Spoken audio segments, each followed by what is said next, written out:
This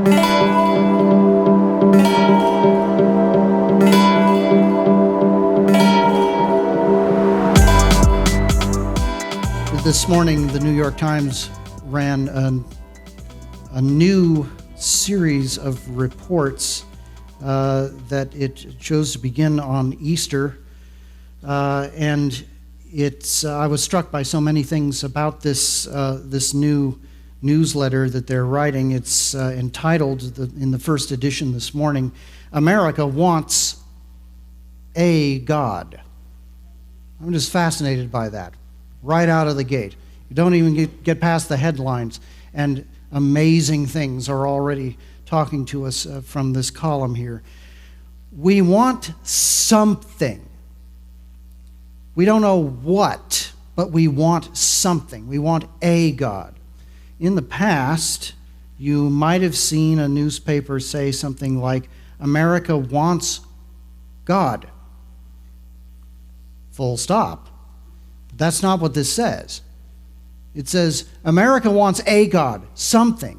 You even get the sense of America wants anything but what it has. And it goes on to describe, but in some detail, the wariness of Americans. But the first sentence is, Americans believe. And we believe in a God. We want to acknowledge our spiritual hunger, this article says. And so we're launching this exploration for the next year, the New York Times says, of what Americans believe and what Americans are searching for. And they describe it as a shift back away from alternatives to religion. For so long in our country, we've been looking for something, anything other than organized religion. I mean, here at Bethel Grove, we've been trying disorganized religion, but that's a whole different subject. We've been backing away from institutional religion, and now people are saying, there's not much there. We've tried all of that. We've tried New Age kinds of things, and we've tried Eastern sorts of spiritualities, and we've tried the do-it-yourself religion. We've tried this and tried that, and now we want something real. We want something authentic. And so what do we get from the New York Times in this opening article? A whole lot of numbers, a whole lot of statistics, because that's the way we talk about things. The real things are the statistical things, the numbers, the things you can measure. And everything else is just symbolism. It's all just what you desire, what you project onto institutions and symbols. And we are talking about Jesus this morning as one of those symbols. And I'm referring to this New York Times article just to say we are treating all matters of religion as still basically subjective. It's all about me, my dreams, my needs, my desires, and where I can find my meaning and fulfillment.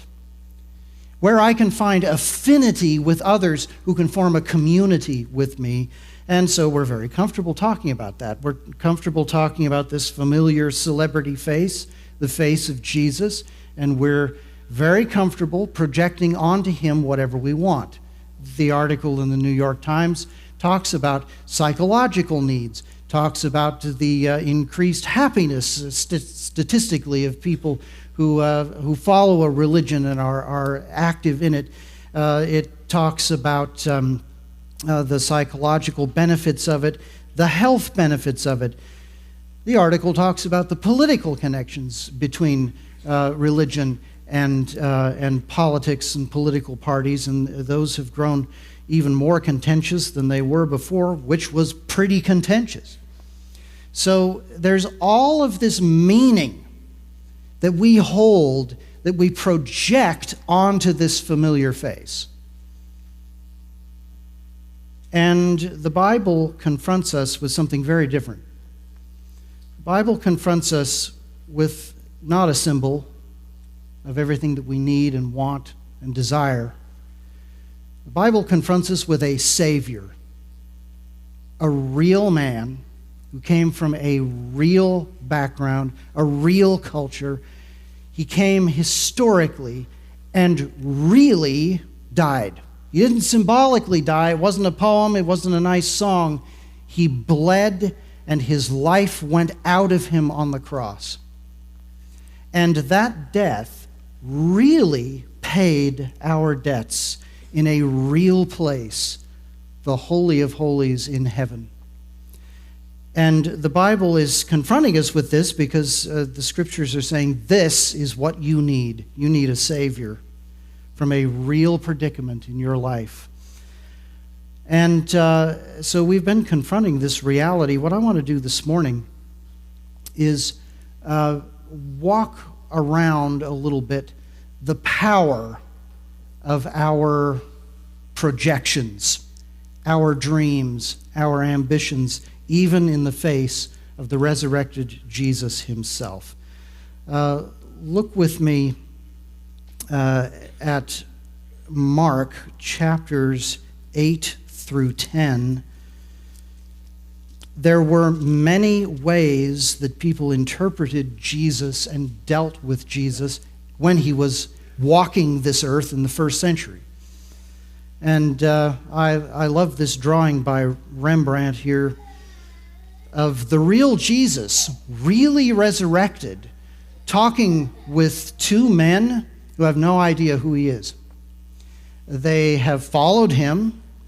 They are disciples of him. In fact, they walked with him all the way from Jerusalem to their town of Emmaus, and they had dinner with him, and he taught them the whole way, and they still didn't know who he was until this one moment when he breaks bread with them, and finally they get it. Oh, wait, you're the Savior. And then he disappears. So there's this strange thing about that first resurrection morning, that even the people who were supposed to know him and supposed to know who he was and supposed to know that he was going to rise again somehow didn't know it. Jesus, in Mark 8 through 10, told his disciples 3 times that he was going to die and rise again on the 3rd day. 3 times. We're going to look just briefly at all 3 of them. And our question is, why didn't it work? How could he tell them 3 times that he was going to die and that he was going to rise again on the 3rd day? And on the day he rose, when all the evidence was right in front of them that he had risen, they didn't seem to know what had happened. How is that possible? Look with me at chapter 8 of Mark. Let's look at the first time he says this. Mark 8, verse 31.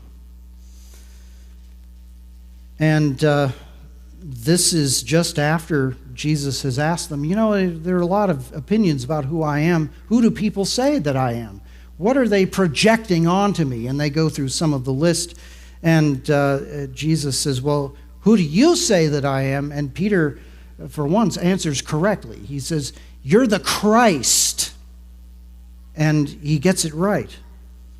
Here's verse 31. He began to teach them that the Son of Man must suffer many things and be rejected by the elders and the chief priests and scribes and be killed, and after 3 days rise again. So this is the first hearing.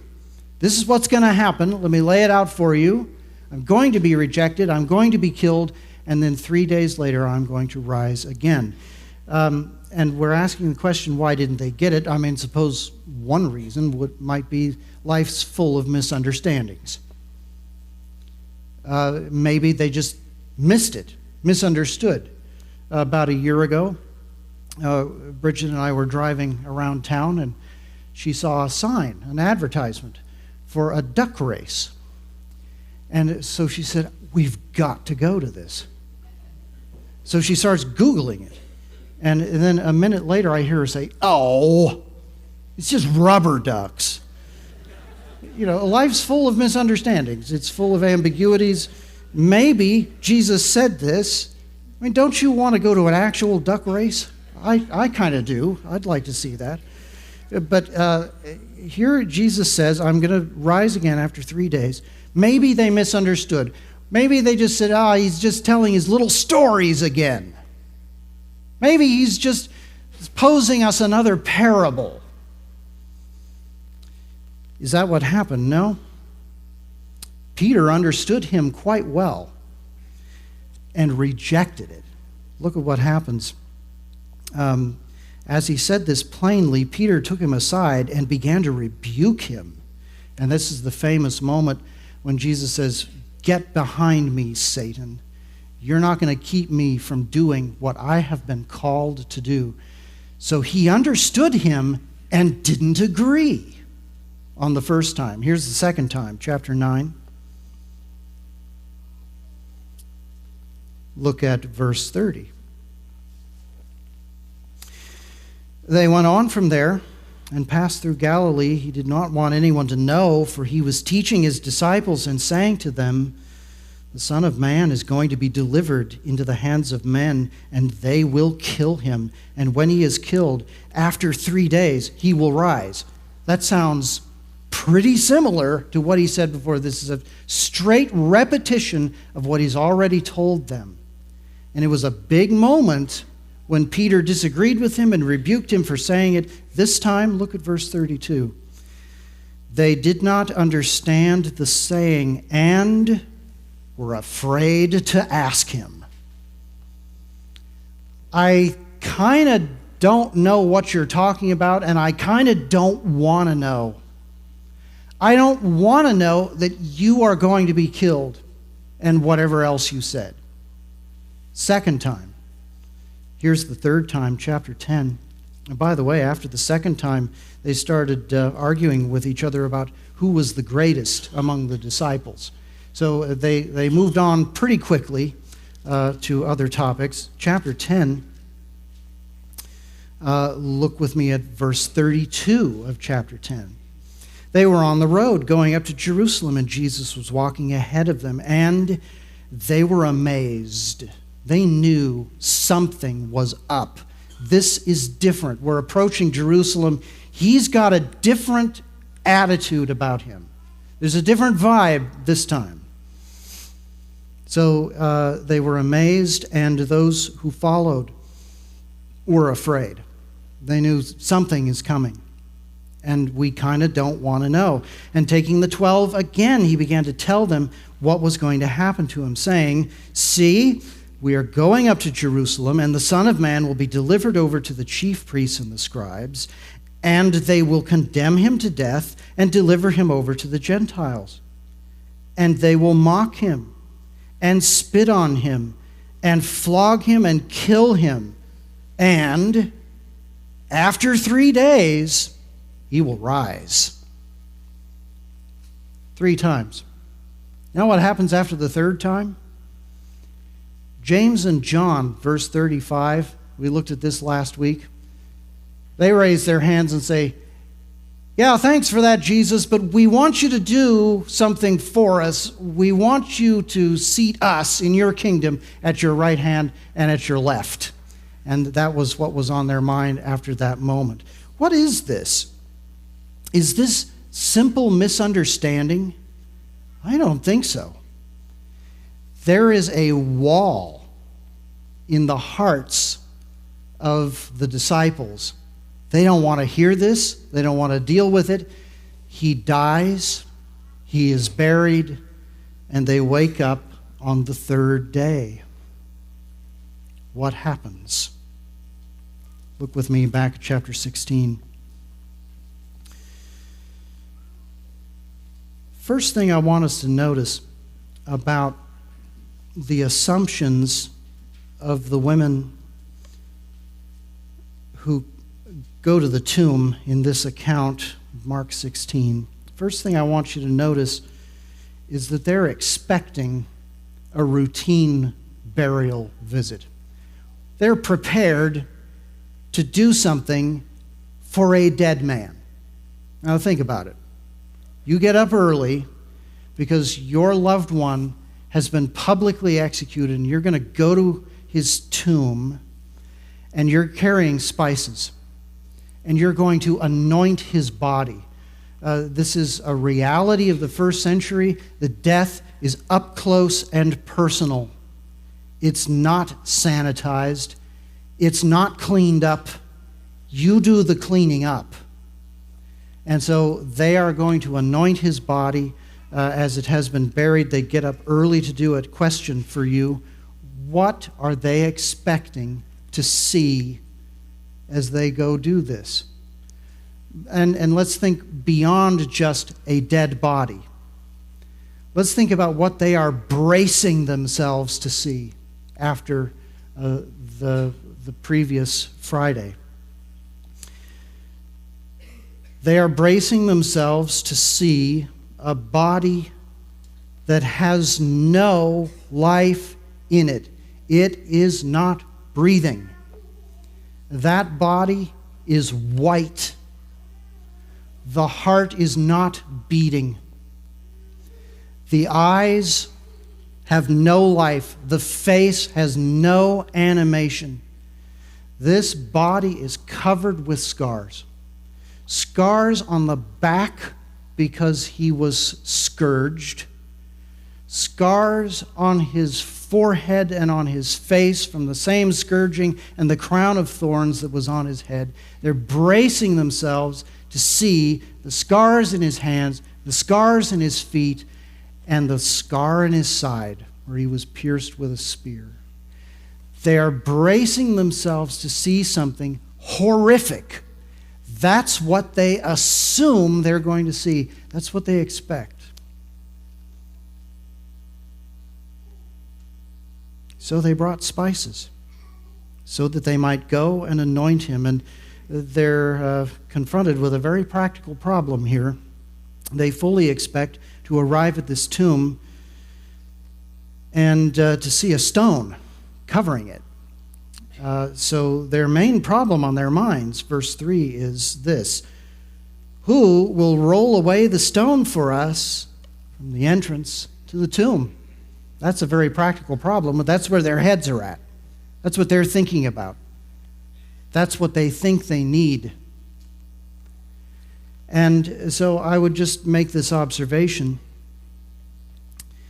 that Jesus told his disciples and the 12 3 times on the third day, counting by the old first century Israelite way of counting, which is the Friday is day 1, Saturday is 2, and the morning of the third day is Sunday morning.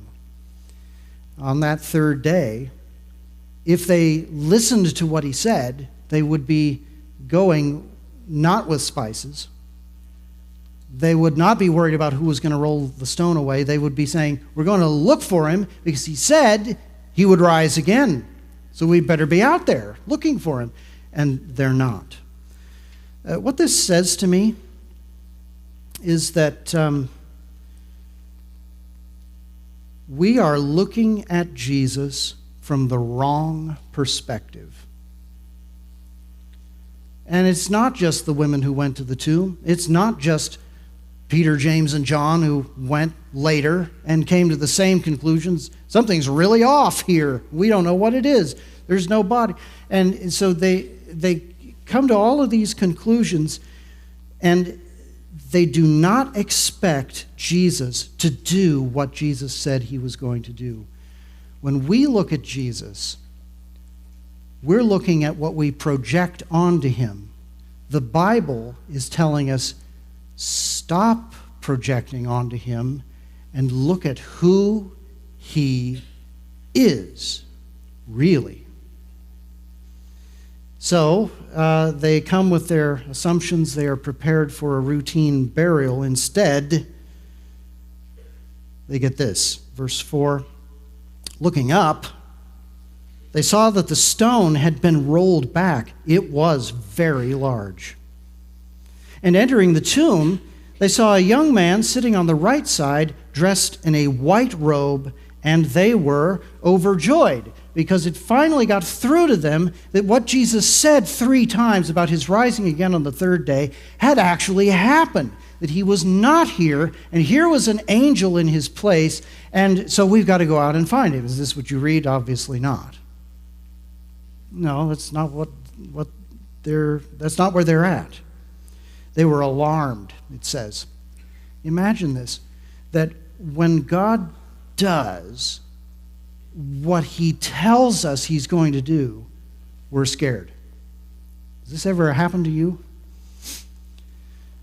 When he tells us our life's going to be full of uncertainty and we're in a vale of tears and there is illness and hardship and there is persecution and hatred here, and when those things happen, at least if you're me, you're saying, why? Why, God? Why is this happening? Why are these horrible things happening to me and to us, as if it were a surprise? I think we're up against something very human here, that it's just in our nature not to look at who Jesus is, but to look at who we want him to be. So they're alarmed, and this angel speaks to them. He said to them, "Do not be alarmed. You seek Jesus of Nazareth, who was crucified. He has risen. He is not here." He's saying something that should be obvious, but the reality that he's speaking of, he is risen. He is not here. That is the reality that is not getting through, and it's not going to get through except in stages as the disciples come to see him. And he says some more things here. See the place where they laid him. You were there. You saw him buried. Look at it. He's not here. You get the sense this angel is trying to reason with them and say, look, he told you 3 times. And here it has happened exactly as he said. Instead, he says, verse 7, "Go, tell his disciples and Peter that he is going before you to Galilee." We're going to look at this more in a moment. The third thing we notice about their assumptions here is they're not only prepared for a dead body, they're not only alarmed when they don't find one, they're silent when they see what did happen. They don't say anything. The angel says, go to his disciples and tell them, speak to them, tell them what you saw. Start to spread this report around. And they went out and fled from the tomb, for trembling and astonishment had seized them, and they said nothing to anyone, for they were afraid. What's happening here is beyond me. I can't understand it, and it scares me to death. And I don't want to deal with this. So they flee. Now, we could look at this and say, wow, what unbelief they had and how terrible this is. Or we could look at this and say, that's us. That's me.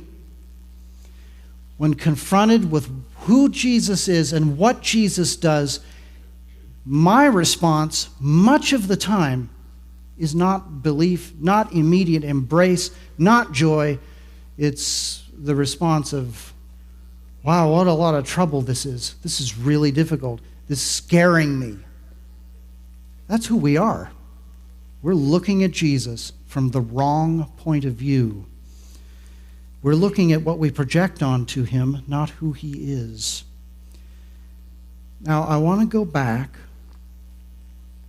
and look at this reality, because there's a wonderful reality here that is a tremendous encouragement to me, and I want to leave this encouragement with you. Question just popped up here. Let's see what it is. Were the women and the disciples aware of the scriptures about this? Why, yes. when Jesus began to teach them these things, he began walking them through the Scriptures. And if you think about the Old Testament, how much is there anticipating what is coming for Jesus? How much is there anticipating where he is headed? If you just think of Isaiah 53 alone, the suffering servant, he is going to be killed. He's going to suffer the chastisement that will bring us peace. And you could go on and on and on. Psalm 22, whatever you want to bring up, they knew it. And so you've got this kind of double reality here. They have the Scriptures, they've been taught the Scriptures, and they had Jesus himself telling them. So often we think, boy, if we could just sit down with Jesus and have him tell us directly what we need to know, we would do so much better. I think the Scriptures tell us we wouldn't do any better, because we're up against something deeply frail in who we are. And here's the reality that I find so encouraging. Back to what the angel said in verse 7.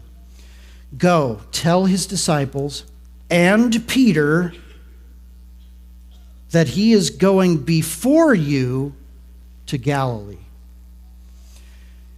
I love this. Go tell the disciples, and don't leave Peter out.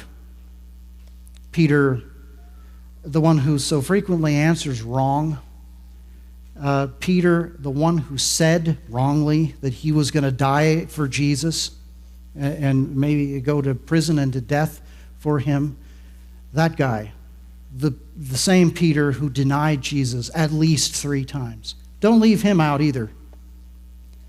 I mean, that's not just human frailty. That's active spiritual pride, which maybe we have a dose of too. So this is beyond just kind of normal human frailty. This is somebody who's got a concept of Jesus and a concept of himself that's just way out of whack. Tell him too. Tell him what? That Jesus is going before you to Galilee. He's already left, and he's moving on to the next thing, and your frailty, your fear, your pride, your blindness, your hardness of heart, none of the things that make you frail are stopping him. He's moving ahead. And in moving ahead, he's going to take you with him. He's not leaving you behind.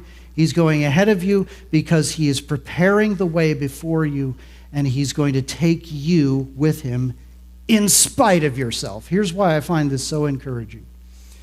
That when I am frail, when I am afraid, hopeless, when I am blind, Jesus keeps doing what he came to do. He keeps doing things even through me in my state of blindness and frailty and hardness of heart. He keeps doing all of these things. Why? Because he came to die to purchase us out of sin, and he came to rise again so that we could have newness of life. Jesus does not expect you to hear him the first time. Jesus does not expect you to get it the second time. Jesus does not expect you to reach full enlightenment the third time he tells you. Jesus does not expect you to break through out of your despair when you see strong, immediate evidence of what he said. He does not expect you to understand even when you're walking and talking with him, like these 2 guys did. And Mark refers to this story in the longer ending of this gospel. A story told in detail in Luke, how these 2 men listened to Jesus. They walked with him. They heard him. They even felt this extraordinary power from his teaching, and they didn't put it together until he broke bread and revealed himself to them. Listen, all us frail sinners, the great news of the resurrection of Jesus Christ is he is risen, and he is not stopping, and he is not disappointed. He sees in us what he expects to see.